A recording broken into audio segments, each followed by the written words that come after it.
السلام علیکم۔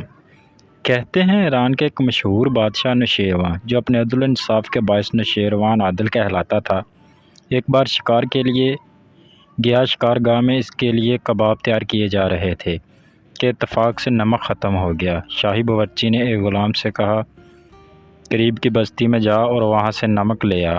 بادشاہ نے بات سن لی۔ اس نے غلام کو قریب بلایا اور اسے تاکید کی، قیمت ادا کیے بغیر نمک ہرگز نہ لانا۔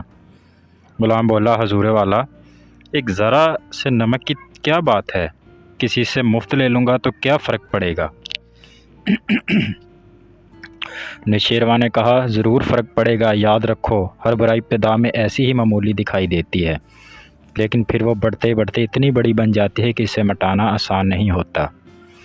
بغیر حق کے جو سلطان کرے وصول ایک سیب، غلام اس کے جڑوں سے اکھیڑ لیں گے درخت۔ جو بادشاہ کبھی مفت 5 انڈے لے، سپاہی اس کے کریں گے 1000 مرغ 2 لخت۔ یعنی کہ اگر کوئی حکمران بلا معاوضہ کسی سے ایک سیب لے گا تو اس کے غلام پورے باغ کے درخت جڑوں سے اکھاڑ لیں گے، اور اگر بادشاہ کسی سے ایک مفت انڈا لے گا تو اس کے غلام کئی ہزاروں مرغیاں ذبح کر دیں گے۔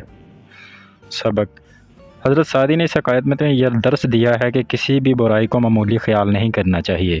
معمولی برائی ہی بڑھ کر بہت بڑی برائی بن جاتی ہے۔ خاص طور پر حکمرانوں کو تو اس سلسلے میں بہت زیادہ احتیاط برتنی چاہیے، کیونکہ ان کے ماتحت برائی میں ان کی تقلید زیادہ کرتے ہیں۔